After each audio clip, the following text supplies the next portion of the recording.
Hola, buenos días, ¿cómo están? Mucho gusto, mi nombre es Shirley Joana Torres Vivas y ellos son mis compañeros. Mi nombre es Narly Juliana Mejía Orejarena. Hola, ¿qué tal? Mi nombre es John Sebastián Sierra Silva. Vamos a hablar de los pensadores y momentos que dieron forma al derecho en un viaje por el tiempo desde... Los griegos, como Aristóteles, se hicieron una pregunta bastante revolucionaria. ¿Y si existen algunas reglas del juego universales para todos? No hablaban de las leyes de un rey o de un gobierno, sino más bien de algo más profundo, una especie de sentido común, de lo que está bien y de lo que está mal. Algo que todos podemos entender ya que usamos la razón y somos seres humanos.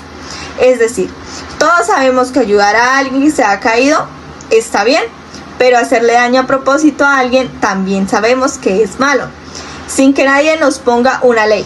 Esa es la esencia del derecho natural, es la idea de que hay una justicia más grande, una ley de la naturaleza, y que las leyes que creamos en nuestras ciudades debemos aspirar a que se parezcan a ellas. Es como tener un norte, una guía para poder guiarnos. La filosofía estoica. Los romanos eran personas bastante prácticas, heredaron esta idea griega de una ley universal porque ellos se preguntaron, ¿esto cómo puede ayudarme a mí? ¿Cómo puedo mejorar día a día? Es ahí donde entra el estoicismo, con genios como Séneca y el emperador Mauro Aurelio. Ellos dijeron, el universo tiene un orden, una razón y un parecido al derecho natural, pero la clave no está en cambiar el mundo, sino en cambiarte a ti mismo. El escolasticismo fue una corriente de la Edad Media que buscaba conciliar la fe cristiana con la razón. Su objetivo era demostrar que la verdad revelada por Dios podía armonizarse con el pensamiento racional, especialmente con la filosofía de Aristóteles. Como principal pensador tenemos a Santo Tomás de Aquino, quien era máximo representante del escolasticismo, autor de la Suma Teología y defendió la ley natural inscrita por Dios y es la base de la moral y del derecho. En el realismo podemos ver que la filosofía medieval fue la postura que defendió la existencia real de los universales, como por el concepto de la justicia, la bondad o la humanidad. Más allá de la mente humana, para los realistas esas ideas tenían una existencia independiente y no eran simples nombres. En cuanto a la teoría del contrato social, el contrato social explica el origen del Estado y del poder político como el resultado de un pacto entre individuos. Según esta visión, las personas al salir del estado de naturaleza acuerdan ceder parte de su libertad a un poder común para asegurar la convivencia y la seguridad y el orden. Entre esos encontramos entre los pensadores hasta Thomas Hobbes, Locke y Rousseau. Para Hobbes, él defendió que el hombre en estado de naturaleza vive en guerra de todos contra todos, por lo que necesita un soberano absoluto.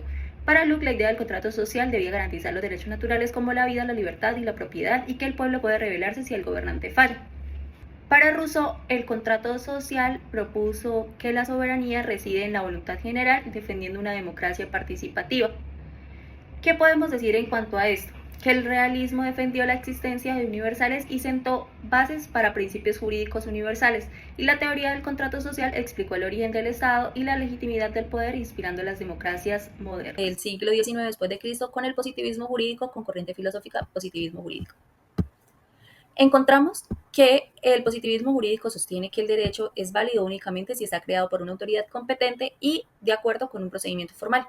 Es decir, que el derecho no depende de la moral o de principios universales de justicia, sino que se dicta por una ley positiva. ¿Qué influencia tendría esto? Pues que el positivismo jurídico dio forma al Estado moderno de derecho y a algunas ideas de leyes que deben ser claras, escritas, aplicadas por jueces imparciales. Además, influyó en la creación de constituciones, códigos civiles penales, buscando garantizar seguridad jurídica y orden social. Tenemos tres pensadores principales en el positivismo jurídico, los cuales son Jeremy Bentham, que consideró que el derecho debía basarse en una utilidad y en la mayor felicidad para el mayor número de personas. John Austin definió que el derecho era como un mandato soberano, respaldo por la amenaza de una sanción. Para Hans Kelsen, él planteó que la teoría pura del derecho separa completamente el derecho moral y propone un sistema jerárquico de normas donde la Constitución ocupe casi la cúspide. Y vamos a hablar del historicismo, que tiene una corriente filosófica que se basa en la historia de teoría del derecho. Bueno, en la escuela histórica del derecho hablamos de que el derecho no surge de la razón abstracta ni solo de la voluntad del legislador, sino que también de la historia y de la costumbre, o sea, su cultura, la cultura de un pueblo. Sus principales pensadores fueron Karl Pan, quien nos hablaba, él fue el fundador de la Escuela de la Historia del Derecho y defendía que el derecho nace del espíritu del pueblo y que no debe imponerse artificialmente mediante condiciones apresuradas. Para Gustav Hugo, él consideraba que el derecho debía ser estudiado en su evolución histórica y no solo de su forma actual. ¿Qué podemos concluir con esta filosofía? que el historicismo influyó en una forma de entender el derecho como un proceso evolutivo ligado a la cultura. Gracias a esta corriente se valoran hoy las costumbres y la importancia de respetar tradiciones jurídicas en la construcción de los sistemas legales El modernos. realismo jurídico es una forma de entender el derecho que dice que no basta con saber las leyes que están escritas. Según esta idea, el derecho no es solo lo que dice el papel, sino lo que realmente hacen los jueces y cómo se aplican esas leyes en la vida real. Los realistas jurídicos piensan que para entender el derecho hay que fijarse en cómo los jueces toman decisiones, porque ellos también tienen un papel muy importante.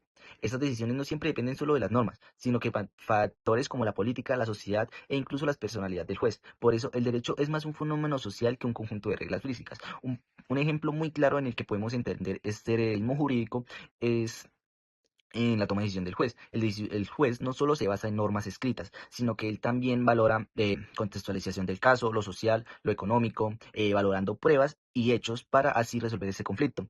La reconciliación del derecho. Tiene que ver con la forma en que puede reparar las relaciones después de un conflicto o injusticia. No solo es perdonar, sino que tratar de que las personas o grupos vuelvan a convivir con respeto y confianza. La reconciliación busca restaurar la igualdad entre las partes que se dañaron, para que puedan seguir adelante sin resentimientos. Es un proceso importante para que la justicia no solo sea castigar, sino también reconstruir la convivencia y la paz social. Esto nos da a entender que básicamente la reconciliación busca que si, por ejemplo, yo tengo un problema con mi jefe, nosotros, dado a esta reconciliación, podamos llegar a un acuerdo y para que los dos estemos de acuerdo con ese trato y el cual nos permita continuar nuestra vida o nuestra relación de una forma con respeto y tolerancia como antes del conflicto.